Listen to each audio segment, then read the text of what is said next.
નમસ્કાર વિદ્યાર્થી મિત્રો, આપ સૌનું વન ટચ એજ્યુકેશન ચેનલ પર હાર્દિક સ્વાગત છે।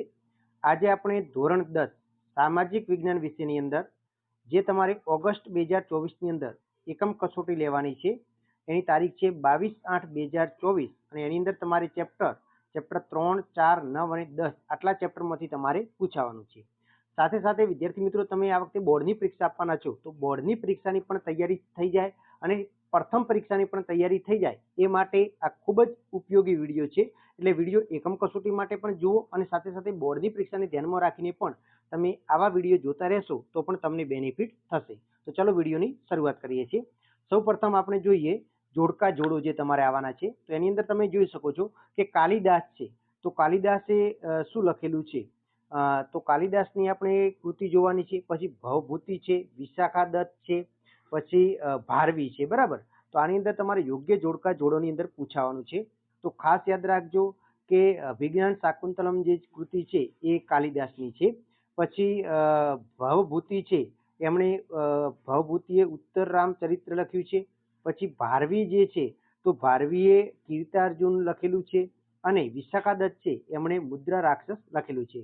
તો આની અંદરથી ખૂબ અગત્યની આપણે વાત કરીએ કે કયું વારંવાર પૂછેલું છે, તો બોર્ડની પરીક્ષાની અંદર જે વિશાખા દત્ત છે, તો વિશાખા દત્તનું મુદ્રા રાક્ષસ છે એ બોર્ડની પરીક્ષાની અંદર વારંવાર પૂછેલું છે।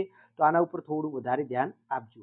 હવે નેક્સ્ટ જોઈએ તો એની અંદર મોહેન્જો દડો છે, તો મોહેન્જો જે દડો છે એ કયા રાજ્યમાં આવેલું છે, તો મોહેન્જો જે દડો છે એને શું કહેવામાં આવે છે। પછી ધોળાવીરા છે એ ક્યાં આવેલું છે, આલમગીરીપુર છે એ ક્યાં આવેલું છે, કાલીબંગન। તો આની અંદર તમે જો કાલીબંગન ખાસ યાદ રાખજો, રાજસ્થાનની અંદર આવેલું છે, ક્યાં, કાલીબંગન, બરાબર। પછી ધોળાવીરા જે છે, તો ધોળાવીરા એ કચ્છની અંદર આવેલું છે। પછી આલમગીરપુર જે છે એ ઉત્તર પ્રદેશમાં આવેલું છે અને મોહેન્જો દડો તો એને મરેલાના ટેકરા તરીકે ઓળખવામાં આવે છે। એના પછી જોઈએ મલાવ તળાવ, પછી રુદ્ર મહાલય, શસ્ત્રલિંગ તળાવ અને કીર્તિતોરણ। તો આની અંદર કીર્તિતોરણ વારંવાર પૂછાય છે, તો કીર્તિતોરણ ક્યાં આવેલું છે, તો કીર્તિતોરણ એ વડનગર ખાતે આવેલું છે। પછી રુદ્ર મહાલય પણ પૂછાય છે, તો સિદ્ધપુર ખાતે આવેલું છે। શસ્ત્રલિંગ તળાવ તો એ ક્યાં આવેલું છે, તો પાટણ આવેલું છે। અને જે આપણે વાત કરી હતી મલાવ તળાવની, તો એ વિરમગામ ખાતે આવેલું છે। એના પછી નેક્સ્ટ જોઈએ તો ખરા ખોટા છે, તો ગોપુરમ એટલે મંદિરોનું ગર્ભગૃહ, ખોટું। તો આને ગોપુરમ એટલે મંદિરોનું પ્રવેશ દ્વાર કહેવાય, શું આવશે, પ્રવેશ દ્વાર આવે છે। તો અહીંયા તો આપણને ગર્ભગૃહ આપ્યું છે એટલે આ વિધાન કેવું બને છે, તદ્દન ખોટું બને છે, બરાબર। તો આ વિધાન એકદમ કેવું છે, ખોટું છે।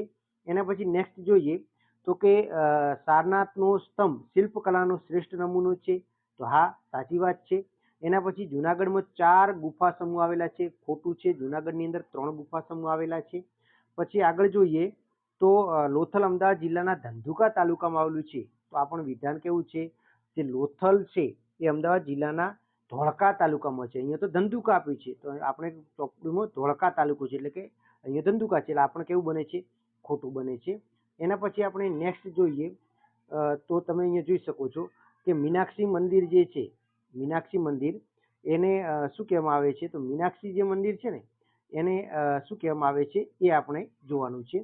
તો મીનાક્ષી મંદિરની આપણે વાત કરીશું તો મીનાક્ષી મંદિર જે છે એ ગોપુરમ છે, 5 ગોપુરમ છે, બરાબર, એવું વિધાન કીધું છે। મીનાક્ષી મંદિરને કેટલા ગોપુરમ, તો આ વિધાન પણ કેવું છે, ખોટું છે, બરાબર, 5 ગોપુરમ નથી। એના પછી નેક્સ્ટ જોઈએ તત્વજ્ઞાનથી ભરપૂર એવા સાહિત્યને અરણ્યકો કહે છે, તો આ વિધાન કેવું છે, એકદમ સાચું છે। એના પછી નેક્સ્ટ આપણે જોઈએ તો કે પ્રારંભિક બૌદ્ધ સાહિત્ય તમિલ ભાષામાં લખાયું હતું, તો આ વિધાન ખોટું છે। પછી ઉર્દુ ભાષા દિલ્હીના સુલતાનની રાજભાષા હતી, તો આ પણ ખોટું છે, કારણ કે ફારસી ભાષા હતી, કઈ હતી, ફારસી ભાષા એમની રાજભાષા હતી।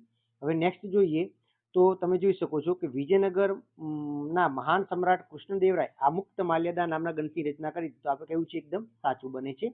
પછી હડપ્પા સમયની લિપિ આજે ઉકેલી શક્યા નથી, તો આ ખોટું છે, કારણ કે હડપ્પા સમયની લિપિ તો ઉકેલી શક્યા છીએ, ઉકેલી શક્યા જ નથી, તો અહીંયા તો છી આપેલું છે, બરાબર। પછી નિર્વનીકરણ એટલે જંગલોનું નષ્ટ થવું, તો આ વિધાન કેવું છે, નિર્વનીકરણ એટલે જંગલોનું નષ્ટ થવું, તો આ વિધાન એકદમ સાચું બને છે। પછી ભારતમાં જંગલોમાંથી ચિત્તો નષ્ટ થઈ ચૂક્યું છે, તો આ વિધાન પણ કેવું છે, સાચું છે। આગળ જોઈએ ખાલી જગ્યાઓ છે, તો કે ગુજરાતમાં ખાલી જગ્યા ખાતે રુદ્ર મહાલય આવેલું છે, તો ગુજરાતમાં સિદ્ધપુર ખાતે, કઈ જગ્યાએ, સિદ્ધપુર ખાતે। પછી શ્રીમદ ભગવદ્ ગીતામાં મોક્ષ પ્રાપ્તિના જે 3 માર્ગો છે એમાં ખાલી જગ્યા માર્ગનું વિવેચન નથી, તો યોગનું વિવેચન નથી, બરાબર. બીજા બધા આવે, કર્મ છે, ભક્તિ છે, મોક્ષ છે, બરાબર. આ આવે, બરાબર, એમાં યોગ ના આવે. પછી કીર્તાર્જુનની રચના ખાલી જગ્યાએ કરી છે, તો એમાં આવશે ભારવીએ. કોણે કરી છે? ભારવીએ કરી છે. ગીત એ ખાલી જગ્યાનો સફાઈ કામદાર છે, તો ગીત એ કુદરતનો સફાઈ કામદાર છે. પછી ભારતમાં ખાલી જગ્યા કુલ જેટલા જૈવ આરક્ષી ક્ષેત્રો આવેલા છે, તો ભારતની અંદર જોવા જઈએ તો કુલ કેટલા જૈવ આરક્ષી ક્ષેત્રો આવેલા છે, બરાબર, એ તમે કમેન્ટ કરીને જણાવો.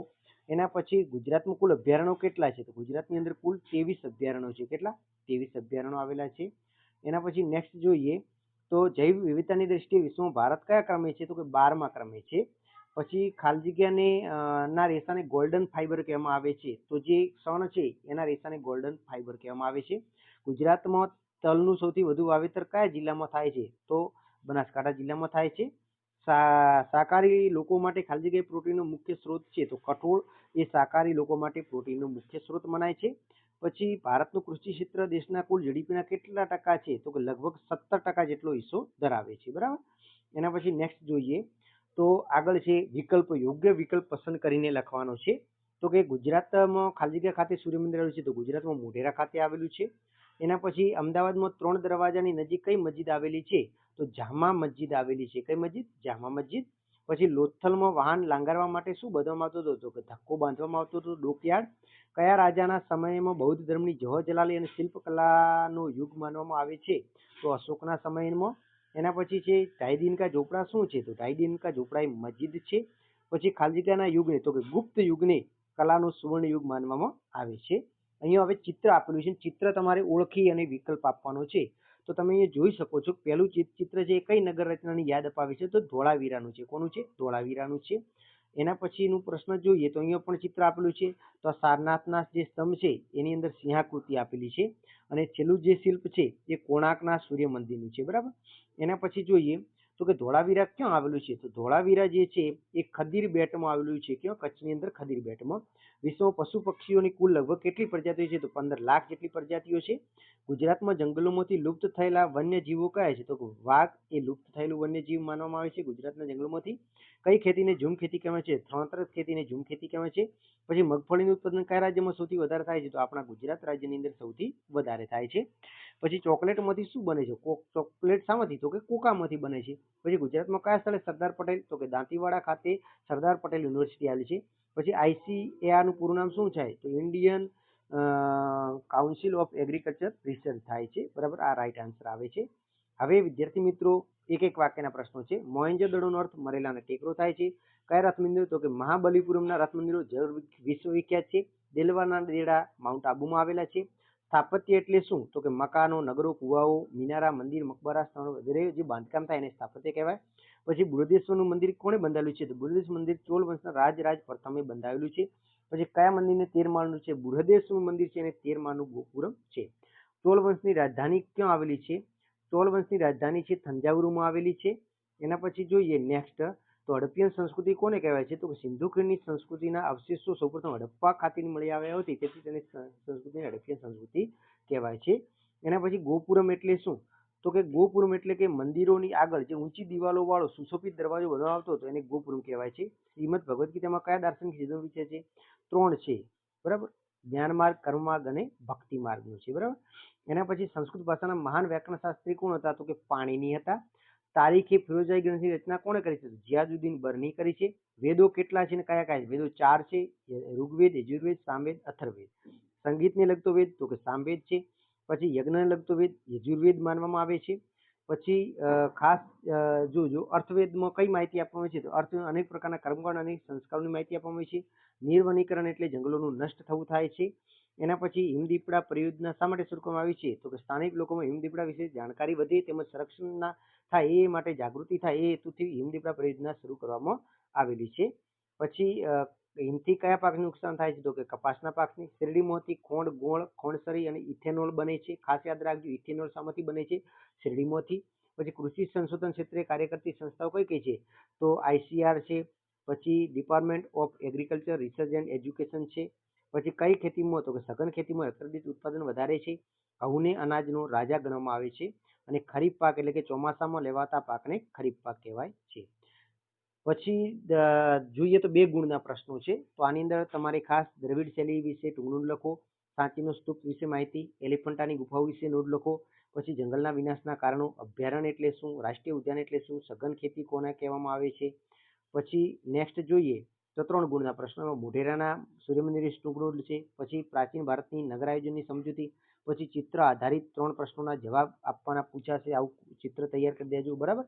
પછી આવી રીતે તમારે કોષ્ટકની અંદર આપેલા છે એમાં ભારતની અલગ અલગ શોધવાની છે કે નાલંદા વિદ્યાપીઠ, તક્ષશિલા, વારાણસી, એમાં યોગ્ય તમારે બંધ બેસતા ગોઠવવાના છે. પછી ભારતમાં વેદો કેટલા છે, કયા કયા તે સમજાવવાનું છે. એના પછી સંકલ્પના છે, આરક્ષિત જંગલો, સંરક્ષિત જંગલો, બિનવર્ગીકૃત જંગલો, નિર્વનીકરણની અસરો છે. પછી ભારતમાં કૃષિ ક્ષેત્રનું યોગદાન જણાવવાનું છે. એના પછી આવી રીતે પાક આપેલું છે અને એના તાપમાન, વરસાદ, જમીન અનુકૂળતા, આ બધું તમારે ઉત્પાદક રાજ્યો આ લખવાના છે ચિત્રને ઓળખીને, બરાબર. પછી 4 ગુણના પ્રશ્નો છે. તો ગુજરાતના સ્થાપત્ય વિશે માહિતી છે. ફરીથી આવું એક કોષ્ટક આપેલું છે. કોષ્ટકની અંદર તમારે માગ્યા મુજબ સ્થળો લખવાના છે. ગુજરાતના મંદિરો છે, ગુજરાતના જૈન મંદિરો છે, આવું બોર્ડની પરીક્ષાની અંદર પૂછાતું હોય છે, બરાબર. એના પછી તમે જુઓ તો ભારતમાં કૃષિ ક્ષેત્રે થયેલા ટેકનિકલ સુધારા, સંસ્થાગત સુધારા, વૈશ્વિક બજાર અને ભારતની ખેતી છે. પછી નકશાપૂર્તિની અંદર તમારે ખાસ 9મા અને 10મા પાઠમાંથી તૈયારી કરવાની છે, કારણ કે બોર્ડની અંદર પણ આ જ પાઠમાંથી પૂછાતું હોય છે.